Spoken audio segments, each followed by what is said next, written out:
ठीक आहे राहुल, आवाज येतोय तुला?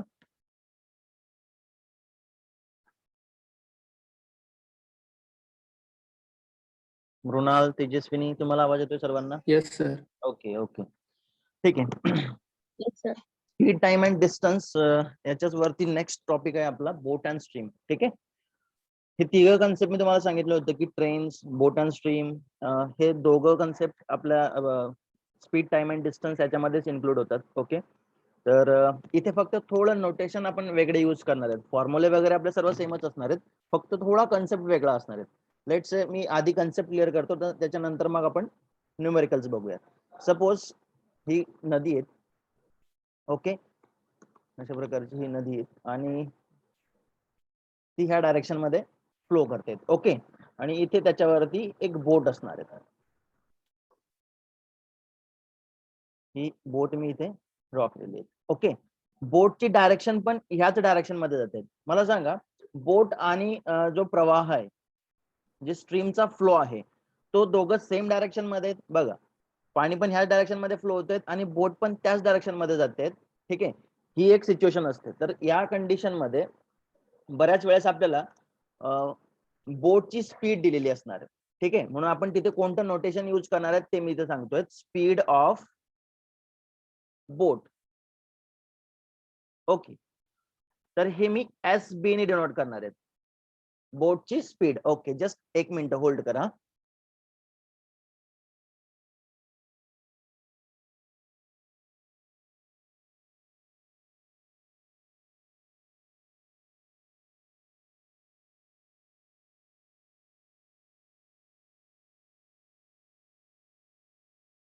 ठीक आहे, आवाज येतोय सर्वांना? मृणाल, राहुल, तेजस्विनी, हॅलो.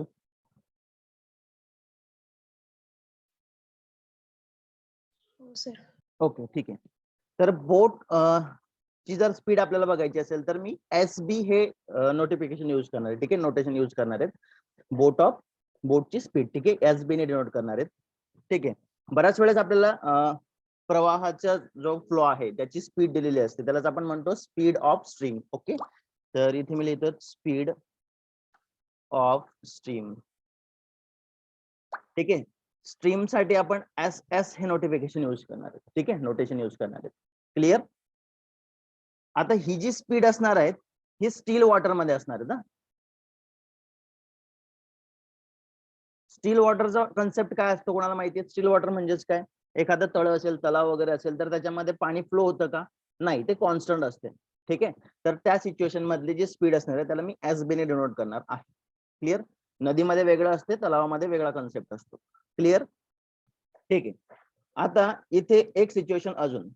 जर सपोज मी तुम्हाला हे सांगितलंय की एखादा व्यक्ती किंवा एखादी ट्रेन, ही एक ट्रेन आहे, ही सेकंड ट्रेन आहे. ठीक आहे, ए ट्रेन आणि हे बी ट्रेन, ही पण ह्या डायरेक्शन मध्ये ट्रॅव्हल करते, ही पण ह्या डायरेक्शन मध्ये ट्रॅव्हल करते. ओके, तर त्या सिच्युएशन मध्ये आपण काय करतो? दोघांच्या स्पीडचे काय करतो? सबट्रॅक्शन करतो का? ओके, आणि एकमेकांच्या अपोजिट असतील तर तेव्हा काय करतो? ऍडिशन करतो का? ऍडिशन. बरोबर. Okay, very good. तर इथे काय करणार आहेत बघा, जर स्ट्रीमच्या डायरेक्शन मध्ये तुमची बोट फ्लो करत असेल, ठीक आहे, प्रवाहाची जी डायरेक्शन असेल त्याच डायरेक्शन मध्ये बोट जर जात असेल तर ऑब्विसली काय होणार आहे? बोटची स्पीड इन्क्रीज होणार आहे का? बरोबर, कारण सपोज मी इथे कन्सिडर करतोय की प्रवाह ह्या डायरेक्शन मध्ये, फ्लो ह्या डायरेक्शन मध्ये. ओके, आणि बोट पण त्या डायरेक्शन मध्ये असणार आहे. ठीक आहे, तर त्या सिच्युएशन मध्ये बोटची स्पीड काय होते? इन्क्रीज होते. ठीक आहे, आणि याला आपण कशामध्ये डिनोट करतो? इथे डाऊन स्ट्रीम. ठीक आहे, काय म्हणतो आपण याला? Down stream. डाऊन स्ट्रीमची स्पीड जर मला कॅल्क्युलेट करायची असेल तर आपल्याला काय करावं लागते? एस डी ने मी याला डिनोट करणार, down stream. D for down stream. Okay, आणि एस फॉर स्पीड. दोघं स्पीडचे आपण काय करणार? ऍडिशन करणार. काय करणार? एस बी बोटची जी स्पीड आहे ती प्लस स्ट्रीमची जी स्पीड आहे ती, दोघांची ऍडिशन होईल, म्हणजेच ते काय? डाऊन स्ट्रीम स्पीड आपल्याला भेटणार आहे. इथपर्यंत पार्ट क्लिअर झाला? फक्त कन्सेप्ट एवढा लक्षात ठेवायचा की आपण प्रवाहाच्या दिशेने जर जातोय, बोट पण त्याच डायरेक्शन मध्ये जाते, तर त्या सिच्युएशन मध्ये बोटची स्पीड आणि जो प्रवाहाची जी स्पीड असणार आहे ते दोघांची आपण ऍडिशन करणार, तेवढी आपली स्पीड असेल डाऊन स्ट्रीम मध्ये. क्लिअर? सेकंड थिंग, आता जर बोट ह्या डायरेक्शन मध्ये ट्रॅव्हल करते, प्रवाहाच्या विरुद्ध दिशेने ट्रॅव्हल करते, ओके, त्याला आपण म्हणतो अपस्ट्रीम. काय म्हणणार? अपस्ट्रीम.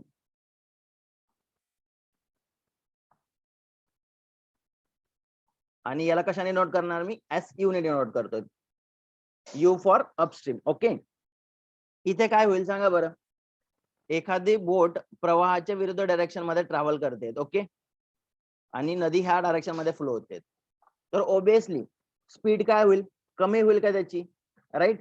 म्हणजेच इथे आपल्याला काय करावं लागेल, जी बोटची स्पीड आहे आणि जी स्ट्रीमची स्पीड आहे यांचं इथे सबट्रॅक्शन करावं लागणार आहे. Clear? Downstream speed, upstream स्पीडचा कन्सेप्ट समजला, बोट ऑफ स्ट्रीम समजलाय, स्पीड ऑफ स्ट्रीम समजलाय सर्वांना. क्लिअर आहेत? काही डाऊट आहे का याच्यामध्ये? कारण हे मी का सांगतोय, कारण सर एकदा परत रिपीट कर. Okay okay okay.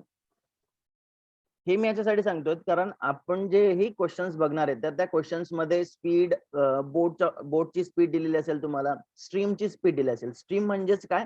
ही प्रवाह, जी नदीची जी डायरेक्शन आहे, जो फ्लो आहे, त्या फ्लोची जी स्पीड असणार आहे त्याला आपण स्ट्रीम स्पीड असं म्हणतो. ओके. डाऊन स्ट्रीम स्पीड म्हणजेच काय? की आपण नदीचा जो फ्लो जातो आहे त्याच फ्लो सोबत जर बोट ट्रॅव्हल करते तर ती झाली डाऊन स्ट्रीम. ओके. आणि अपस्ट्रीम म्हणजेच काय? सपोज पाणी जाते ह्या साईडला, वॉटर ह्या डायरेक्शन मध्ये फ्लो होते, ह्या डायरेक्शन मध्ये फ्लो होते, आणि आपण वरती जातोय, बोट घेऊन वरती जातोय, तर त्या सिच्युएशन मध्ये आपण अपस्ट्रीम असं कन्सिडर करणार. ओके. एक सिंपल एक एक्झाम्पल सांगतो. सपोज ही एक सायकल आहे, ठीक आहे, वाटत तर नाही ती कुठल्याच अँगलनी सायकल, पण ठीक आहे. ठीक, ही एक सायकल आहे, इथून हा रोड आहे आणि इथे अशा प्रकारे एक उतार आहे. मला सांगा, याच्यावरती जो बसलेला व्यक्ती असेल, इथून हा ह्या खाली डायरेक्शन मध्ये जातोय, काय होईल रे? हा जर 10 किलोमीटर पर आवरच्या स्पीडने जातोय तर इथे त्याची स्पीड सेम असणार आहे का? उतारावरती त्याची स्पीड सेम असणार आहे का? त्याची स्पीड इन्क्रीज होणार आहे? इन्क्रीज होणार ना. ठीक आहे. म्हणजे जर तो डाऊनवर्ड साईडला जात असेल, डाऊन साईडला जात असेल तर त्याची स्पीड काय होते? इन्क्रीज होते. राईट. सेम तसंच जर आपण पाण्याच्या फ्लोच्या डायरेक्शन मध्ये जातोय, पाणी पण ह्याच डायरेक्शन मध्ये फ्लो होते आणि त्याच डायरेक्शन मध्ये बोट पण जाते, तर स्पीड इन्क्रीज होते. म्हणून आपण इथे त्याची ऍडिशन केली, डाऊन स्ट्रीम मध्ये दोघं स्पीडची ऍडिशन केली आहे, बोटची स्पीड आणि प्रवाहाची स्पीड, या दोघांची मी ऍडिशन केली. ओके. अपस्ट्रीमचा कन्सेप्ट घेतला तर चढावावरती स्पीड काय होते? आता इथे बाईक आहेत, ठीक आहे, किंवा इथे तो व्यक्ती आहे, इथून सायकल वरती तो वरती जातोय, चढावावरती चढतोय, तर त्या सिच्युएशन मध्ये ओबियसली त्याची स्पीड कशी होणार आहे? कमी होणार आहेत. मग जर स्पीड कमी होते म्हणजेच काय? हाच कन्सेप्ट आपण जर इथे रिव्हर मध्ये युज केला असेल तर रिव्हर मध्ये काय होईल? पाणी खाली फ्लो होते आणि बोट वरती जाते, ते पाणी काय करणार आहे? त्याला अपोज करणार आहेत वरती जाण्यापासून. राईट. म्हणजे त्याची स्पीड काय होणार आहे? कमी होणार आहेत. म्हणून अपस्ट्रीम मध्ये आपण दोघं स्पीडचे काय केलंय? सबट्रॅक्शन केलेलं आहे. इथपर्यंत समजलं? Mrinal, Rahul, Tejaswini? Yes sir. Okay, ठीक आहे. पण आता क्वेश्चन्स कसे डिझाईन होतात? एकदम सिंपल सिंपल लेवलचे क्वेश्चन्स असतील, पण आता बऱ्याच वेळेस काय होतं की ते आपल्याला डाऊन स्ट्रीम स्पीड देतात. ठीक आहे. डाऊन स्ट्रीम स्पीड म्हणजे आपल्याला दिलेलं असेल सपोज SD ही स्पीड दिली. SD, आता मी डायरेक्टली SD किंवा SB किंवा SS ने डिनोट करणार म्हणजे तुम्हाला समजायला पाहिजे. D म्हणजेच डाऊन स्ट्रीम, SU म्हणजेच अपस्ट्रीम, SS म्हणजे स्ट्रीमची स्पीड, SB म्हणजेच बोटची स्पीड. एवढे नोटेशन लक्षात ठेवायचे आहेत. ओके. जर त्यांनी सपोज आपल्याला इथे डाऊन स्ट्रीम स्पीड दिलेला असेल, ओके, अपस्ट्रीम स्पीड दिलेला असेल म्हणजे प्रवाहाच्या विरुद्ध डायरेक्शन मधले स्पीड दिलेला असेल, ओके, आणि त्यांनी विचारलं की मला बोटची जी स्पीड आहे ते कॅल्क्युलेट करायची आहे, तर त्या सिच्युएशन मध्ये एक फॉर्म्युला इथे मी देतोय, त्या फॉर्म्युला लक्षात ठेवायचा. काय कॅल्क्युलेट करायचंय? SB कॅल्क्युलेट करायचंय, म्हणजे बोटची स्पीड कॅल्क्युलेट करायची. दिलं काय आपल्याला? डाऊन स्ट्रीम स्पीड दिलायत आणि अपस्ट्रीम स्पीड दिलायत. सरळ सरळ आपण काय करणार? SD plus SU divided by 2. हा एक इम्पॉर्टंट फॉर्म्युला आहे तुमच्यासाठी. बऱ्याच केसमध्ये कुठे दुसरे बुक तुम्ही यूज केले असतील तर कुठे X ने डिनोट करतात, कुठे Y ने डिनोट करतात. तर फॉर्म्युला असा असेल X plus Y divided by 2. ठीक आहे. तुम्ही नोटेशन काय यूज करताय ते तुमच्यावरती डिपेंड करते. पण इथे एस डी एस यू हे मी का डिनोट करतात, कारण ते क्लिअर कट आपल्याला शो करतात की डाऊन स्ट्रीम आहे, अपस्ट्रीम आहे, हे डायरेक्टली त्या नोटेशन मध्येच आपल्याला दिसतात. एक्स आणि वाय म्हटलं तर आपल्याला आपल्या कन्सेप्ट नुसार समजावं लागेल की एक्स ला मी काय मांडलंय, अपस्ट्रीम मांडलंय का डाऊन स्ट्रीम मांडलंय. ठीक आहे, ओके. आणि ह्याच सिच्युएशन मध्ये बोट स्ट्रीम तर आपण कॅल्क्युलेट केली. त्यांनी जर विचारलं की स्ट्रीमची स्पीड कॅल्क्युलेट करा, म्हणजे प्रवाह जो आहे, नदीचा जो प्रवाह आहे त्याची स्पीड कॅल्क्युलेट करा, तर S S is equal to आपण काय घेणार, ह्या ज्या दोघं स्पीड दिसत आहेत डाऊन स्ट्रीम आणि अपस्ट्रीम यांचं सबट्रॅक्शन करायचं. काय करणार, S D minus S U upon 2. हे दोन फॉर्म्युले तुमच्यासाठी इम्पॉर्टंट आहेत. मला सांगा कन्सेप्ट क्लिअर झाला का, समजलं का? फक्त तुम्हाला ह्या 4 गोष्टी 5 गोष्टी लक्षात ठेवायच्या आहेत. बोटची speed, stream speed, downstream, upstream आणि हे दोन फॉर्म्युलेज राहतील लक्षात सर्वांना. Mrinal, Rahul, Tejaswini,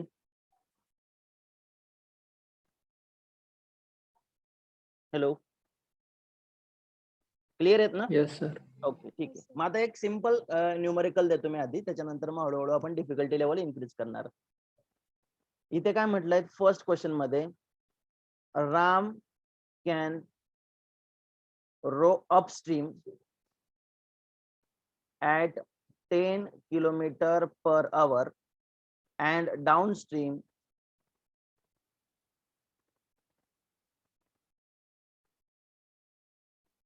at 18 kilometer per hour. Find Ram's rate in still water and rate of current.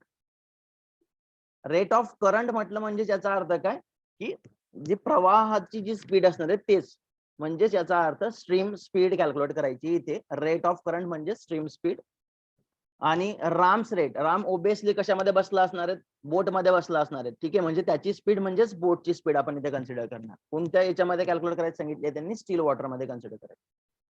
Okay, चला.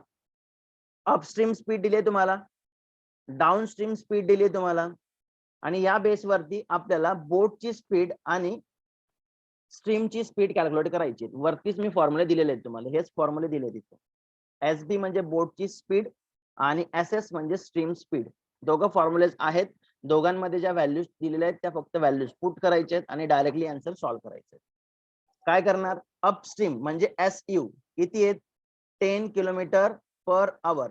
ओके, आणि डाऊन स्ट्रीम काय दिलाय, S D is equal to 18 kilometre per hour. Right. काय कॅल्क्युलेट करायचं आहे, राम्स रेट म्हणजेच राम ज्या बोट मध्ये बसला असेल त्याची स्पीड आपल्याला कॅल्क्युलेट करायची. म्हणजेच S B is equal to काय करतो आपण एस बी साठी, S U plus S D down stream साठी डिवायडेड बाय 2. हा झाला बोट साठी फॉर्म्युला. आणि रेट ऑफ करंट कॅल्क्युलेट करायचं असेल म्हणजे स्ट्रीम स्पीड कॅल्क्युलेट करायची असेल, S S is equal to काय करणार आपण, S D minus S U divided by 2. Okay, करा कॅल्क्युलेट, व्हॅल्यूज पुट करा आणि सांगा मला किती. S B is equal to S U किती दिसतोय 10 प्लस एस डी किती आहे 18 डिवायडेड बाय 2. 14 and 4. 14. ओके, किती आलेला answer, S B is equal to 14. Okay, इथे काय होईल 28 डिवायडेड बाय 2 म्हणजेच 14. इकडे काय करणार आपण, 18 मायनस 10 डिवायडेड बाय 2 म्हणजेच 8 डिवायडेड बाय 2 म्हणजेच 4 आन्सर येणार आहे तुमचा. ठीक आहे, म्हणजे स्ट्रीमचा स्पीड किती आलेली आहे तर 4 किलोमीटर पर आवर आणि बोटची स्पीड किती आलेली आहे 14 किलोमीटर पर आवर. मला सांगा कन्सेप्ट क्लिअर झाला का, काही डाऊट आहे याच्यामध्ये? Hello,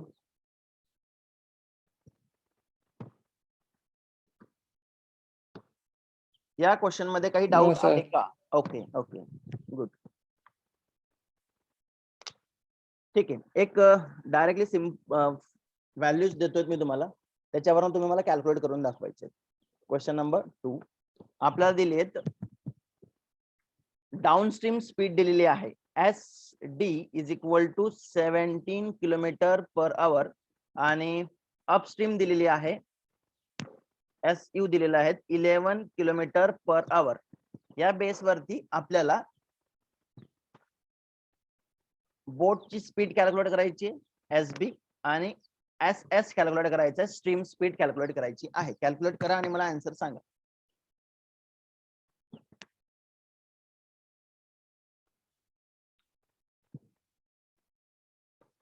formula SB 14. S B 14. Okay 14 and 3. 14 and 3. Very good. मला सांगा एस बी ही जी स्पीड कॅल्क्युलेट केलेली आहे ही कोणत्या वॉटर मधली आहे? फ्लो करणाऱ्या वॉटर मधली आहेत का स्टील वॉटर मधली आहेत? In steel water. ओके, कारण तिथे त्यांनी तसा क्वेश्चन सुद्धा विचारतात. इन स्टील वॉटर कॅल्क्युलेट करायचं असते तर इथे बघा वरती मी जो फॉर्म्युला दिलाय तुम्हाला एस बी हे काय डिनोट करते? सरळ सरळ in steel water speed denote करते. ओके, चला काय फॉर्म्युला होता आपला? इथे सरळ सरळ डायरेक्टली 17 प्लस 11 डिवायडेड बाय 2 येईल एस बी आणि एस एस साठी आपण काय करणार? 17 मायनस 11 डिवायडेड बाय 2. 17 प्लस 11 किती होतात रे? 28 डिवायडेड बाय 2 म्हणजेच 14 आणि इथे किती येणार आहेत? 6 डिवायडेड बाय 2 म्हणजेच 3 किलोमीटर पर आवर. इथे पण किलोमीटर पर आवर. ओके, चला next question. Question number 3. Down stream speed दिली आहे आपल्याला S D is equal to 30 kilometre per hour आणि एस यू दिलेला आहे 24 kilometre per hour. Okay, S B and S S calculate करायचं आहे. करा कॅल्क्युलेट.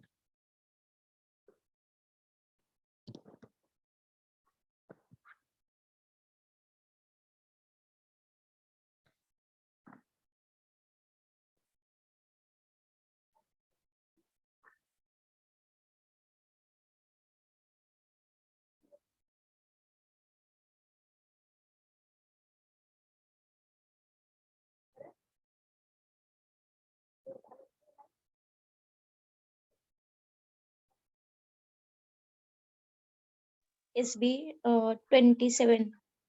आणि S S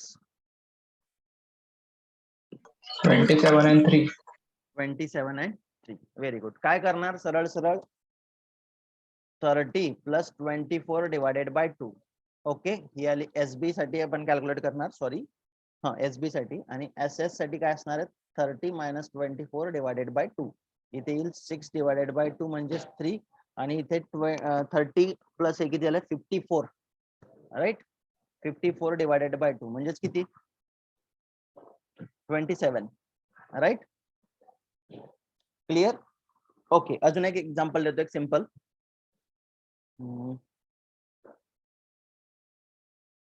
down stream speed दिली आहे S D is equal to 12 आणि एस यू दिलेला आहे 8. कॅल्क्युलेट करा. एस बी कॅल्क्युलेट करायचं आहे आणि एस एस कॅल्क्युलेट करायचं आहे.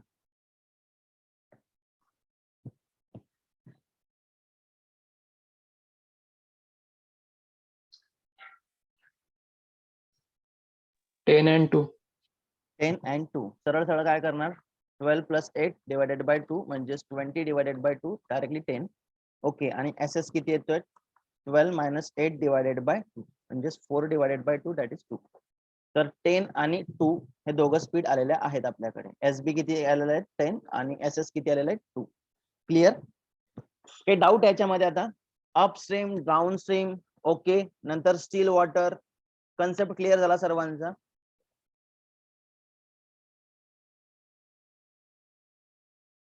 ठीक आहे. Yes, sir. तर हा तर झाला बेसिक पार्ट. झाला. तर याच्यानंतरचे थोडेसे हाय लेवलचे जे न्यूमेरिकल्स आहेत ते आपण उद्याच्या दिवशी कव्हर करू. पण हा एवढा पार्टचा तुम्हाला काय करायचं? स्क्रीनशॉट काढून ठेवायचा आहे. बऱ्याच वेगवेगळ्या बुक्स मध्ये जर तुम्ही रीड केलं तर कुठे एक्स दिलेला असेल, कुठे वाय दिलेला असेल, वेगवेगळ्या केसमध्ये वेगवेगळ्या जे नोटेशन्स आहेत ते वेगवेगळे यूज केलेत. ठीक आहे, बोट ऑफ स्ट्रीम कोणी एक्स कन्सिडर करते, स्ट्रीम वेगळ्या याच्याने कन्सिडर करतायत. डाऊन स्ट्रीम अपस्ट्रीमच्या ज्या स्पीड असतात त्या कोणी यू ने डिनोट करतात, कोणी डी ने डिनोट करतात, कोणी ए ने डिनोट करते, कोणी बी ने डिनोट करते. तर डिपेंड करते. ठीक आहे. मी एक आय थिंक RS अग्रवालचं जर तुम्ही बुक बघितलं असेल तर मला क्लिअर कट आठवत नाही, पण बोट स्ट्रीम ते एक्स कन्सिडर करतात आणि स्ट्रीम वाय कन्सिडर करतात मे बी, आणि डाऊन स्ट्रीम साठी ते ए आणि बी चा यूज करतात आय थिंक. मला असं वाटतं काय दुसऱ्या कुठल्या तरी बुक मध्ये मी ते रीड केलं होतं. ठीक आहे. तर इथे कन्फ्युजन वगैरे फार जास्त होते की एक्स ला आपण काय कन्सिडर केलंय, अपस्ट्रीम आहे का डाऊन स्ट्रीम आहे. एक्झामच्या वेळेस प्रॉब्लेम्स क्रिएट होतात. ठीक आहे. पण इथे जर हे नोटेशन तुम्ही युज केलेत, SB म्हणजेच काय बोटची स्पीड, SS म्हणजे स्ट्रीमची स्पीड, SD म्हणजे डाऊन स्ट्रीम स्पीड, SU म्हणजेच काय अपस्ट्रीम स्पीड, तर थोडंसं क्लिअर आयडिया होऊन जाते. म्हणजे एवढं काही आपल्याला त्याच्यामध्ये रॉकेट सायन्स वगैरे काही नाहीये, तर व्यवस्थित लक्षात राहते. तर शक्यतो याचा स्क्रीनशॉट काढून ठेवा आणि हे थोडंसं रिपीट करा. म्हणजे उद्याच्या दिवशी मी अजून वेगवेगळे जर न्यूमेरिकल्स घेईल तर त्या सिच्युएशन मध्ये प्रॉब्लेम्स यायला नको. आजचे तर एकदम बेसिक होते, एकदम बेसिक म्हणजे फारच बेसिक होते. ठीक आहे. उद्या याच्यावरती थोडे हाय लेवलचे न्यूमेरिकल्स मी घेणार आहे. क्लिअर? ठीक आहे. तर आपण इथे थांबतोय. बाकी पार्ट हा उद्या घेणार. स्क्रीनशॉट काढलाय सर्वांनी?